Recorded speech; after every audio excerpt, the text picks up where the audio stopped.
What's going on, guys? My name's Kyle, and today's video is going to be about how to determine how many sales a product has on Amazon. So there's a couple different ways that people go about trying to determine how many sales a product is getting, and the reason why you want to do that is because when you're looking to start Amazon FBA, you want to make sure that the products that are already in the niche are selling well. That way, when you come in and start selling your product, you can expect similar results. So there's a couple different ways that are popular. The most common ways are usually the Chrome extensions that you can download. There's a couple different options. They have Jungle Scout, which is what I've always used, which seems to be the most popular. There's Unicorn Smasher, and then Amaze Scout. I'm sure there's more, but those are like the three main ones that I hear a lot. And then there's also the 999 method, which basically what that means is you go into your checkout basically. So I'll show you right here. I'm in like my shopping cart and I added this foam roller to the shopping cart, and then I changed the quantity and I put 999 because that's like the max you can possibly have in your inventory, and then you'll be able to see how many units that seller is selling, or not selling, but how much they have in inventory, because right here it says the seller only has 278 of these available. So I can't have 999, only 278, right? So if you get that number and then you monitor that number every day, theoretically you'll be able to see how much they have in inventory, meaning how much they're selling. And I did I was tracking a bunch of different products that I'll get into later, and we can see just how accurate that is compared to the Jungle Scout and the other Chrome extensions. Now the Chrome extensions work by looking at the BSR, or seller ranking, basically for that product, and basically that just means that they use their data that they've collected on certain products. And what they know to be, okay, if they're this BSR, then they should be selling 500 units, and they use all that data, I assume, along with other things, to determine their estimate of how much a certain product is selling. So originally I made this video because I wanted to see, okay, I'll do the 99 method for a bunch of different products, and then I'll use the different extensions and see which extensions are the most accurate, and that way I can tell you guys, and then we can all use the extensions that are working the best and go from there. But I was disappointed because my results were not what I expected. So when you're using the 99 method, the major flaw that I hadn't really thought about, and I think it's a huge problem, is that it doesn't take into account the movement of inventory. So what I mean by that is that when Amazon's moving inventory around, it's not necessarily available. So someone could not be selling at all, and it shows that they have 300 units available, but then Amazon, let's say, moves 20 units to a different warehouse. Those are now unavailable units. Okay, so now that they're unavailable, you can't buy those. So it looks like they just lost 20 units, but in reality, they're just moving around. Okay, the other similar problem is that people add inventory all the time to what they have. And it's not just like, oh, one day they just added their inventory. It takes sometimes weeks, maybe even a month, to get all of the inventory into the system. And so what I realized from my spreadsheet that I made is that most of these products, if they're even selling decently well, they're going to be having inventory coming in, and it should be coming in at a steady stream and a good pace. So I was kind of surprised because I didn't really think about how common that was. That anything that's selling decently well, let's say they're selling 500 units a month, and you can only have a certain amount of units. I mean, people aren't going to be storing 50,000 units for their products, and so usually what happens is that they'll just kind of have a non-stop stream of inventory coming in, which is what you should do, and that makes it almost impossible to gauge how much they're selling because it's going up and down all the time. So it's hard to tell if they're just selling more or if they just aren't getting as many units of inventory available that day. So it can be confusing. So I want to get into the actual spreadsheet and talk about just my experience with what I was doing. So a lot of different products, they don't allow you to do the 999 method. So that's like one of the flaws with it, one of the many flaws. So a lot of products, they give you a maximum order quantity that you can order. And that's a good way of preventing people from using this method against you, as well as someone just coming in and ordering all of your inventory and then essentially kind of ruining you because you don't have any of the inventory available anymore. And then theoretically they could just hold on to it for a month and then return all the products, and then now you didn't actually make any sales and your Amazon listing is hurt because someone just ordered all your products. There's a lot of negatives about that. That's pretty malicious, but it is possible. So a lot of people, and you probably should, set a max order quantity on your listing. But so most of the products that I looked at actually had that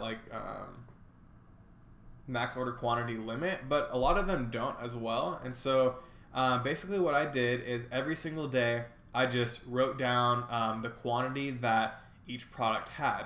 And like I was talking about before, you can see this first one for $7.99, it would go from $9.23, $9.26, so it went up because they're probably getting inventory, then down to $9.20, then down to $9.12, then down to $9.06, and then up to $9.37. So the reason for that is because they're probably getting sales every day, right? But they, on day 2, for example, they probably received, I don't know, 30, or we have no idea really. We know that they went up 3 units, but they could have sold 100 units and then had 103 units delivered to the Amazon warehouse. Or they could have sold 0 and just had 3 units come in.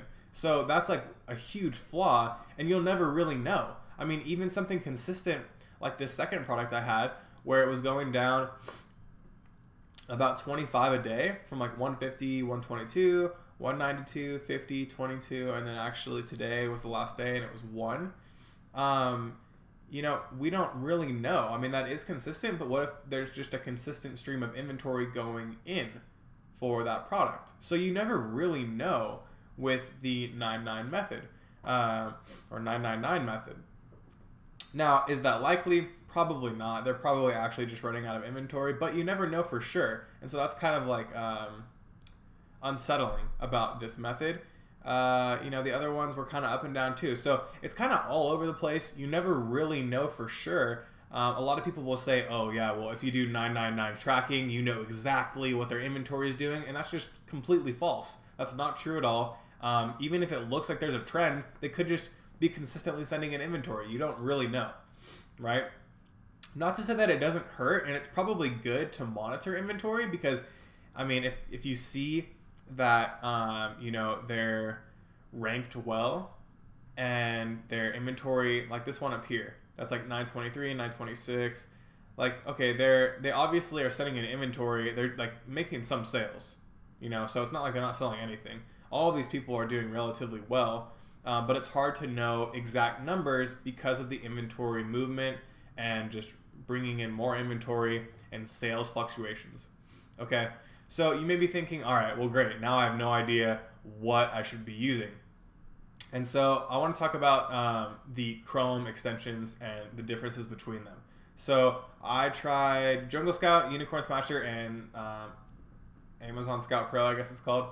And basically, I just checked different listings, and then I was going to compare them to the 999 setting, but it didn't really work out that way because I was unable to really track it properly.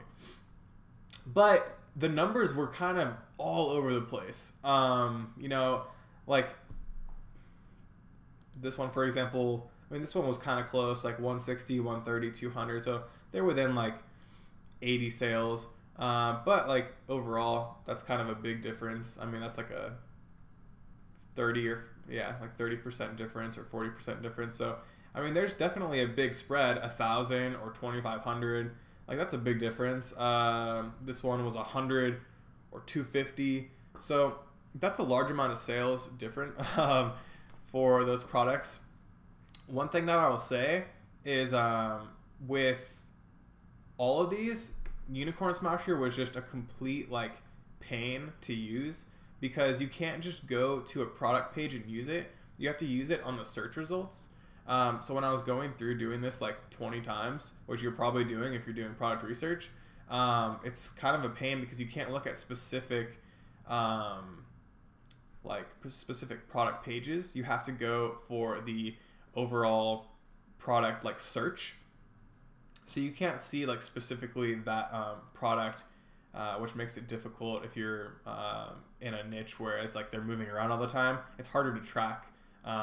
And what you would want to do when you're doing product research is to consistently track for a week or two the numbers that are coming out from your Chrome extension, and then monitor it that way. And the reason why you want to do that over the course of time is because what I've noticed, and I checked with my own products and my friends' products, how they react, and like, because we know our sales exactly, and so we're looking at, okay, what's the difference? And it wasn't, the Jungle Scout and all of these aren't consistent day to day, because your ranking changes every day, and they're based off of the ranking for the most part, I believe. So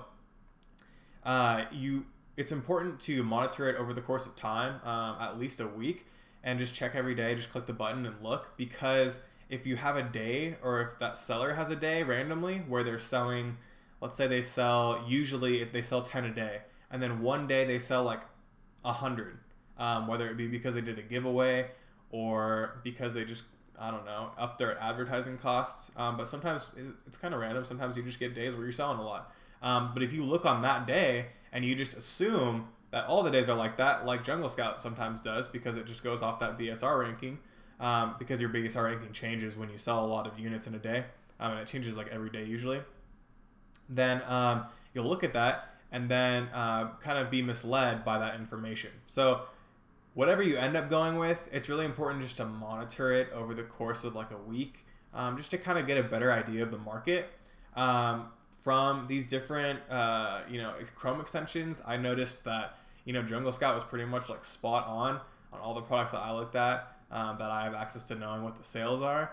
But I mean, at the end of the day, I'm not sure if that's across the board. It could just be certain categories that it's good at. But Jungle Scout's never really led me wrong personally. And then looking at these numbers, like there's just a huge difference between like the Jungle Scout numbers that they're putting out for the sales compared to the other two options. So I would recommend using Jungle Scout, but I mean, it's whatever you're most comfortable with. Another pro for Jungle Scout, like I was talking about before, well, obviously Unicorn Smasher you can't use on like the specific product, but Jungle Scout was really cool because when you bring up a listing that has like variations, sometimes it'll look and bring up the different sales for each variation, so you can kind of tell what variation is doing better if they have the listing set up that way. So that helps if you're looking at like maybe colors, for example. So if there's a cup that you're selling and there's like blue, green, and yellow, and you say, oh wow, everyone loves the blue cup, but and the yellow one's not selling. Well, so now you know, okay, don't buy the yellow cup, because that's, or if you're not buy, but if you're going to outsource and do something similar, focus on the ones that are selling well. Obviously you're going to make improvements or try to make it better quality, better listing, whatever else. But you know what I mean? You just want to make sure that you're getting the best information possible from these different applications. So I hope this video helped you guys out and kind of understanding the product research and like digging a little bit deeper in how everything works. I was really kind of surprised. I'd never really done the 999 method with like my product research over the past time that I've been selling on Amazon. So I thought it was kind of interesting to see that it actually was really bad at like determining the sales, because if I just went straight off of this, it's like impossible. I mean, I was trying to do averages of each day, and it's not worth it. It doesn't even make sense. So at the end of the day, it's good for monitoring like the flow of inventory kind of, but you won't really be able to tell what the sales are of course, I recommend Jungle Scout. I'll have a link down below to download it, or you can just search it on Google. There's Unicorn Smasher as well, and Amazon Scout Pro. But for my personal experience, Jungle Scout was just like the cleanest and easiest one to use. And then you can also use it on those product pages when you're monitoring a certain product over the course of a few days. Hope you guys like this video. I'll see you guys in the next one.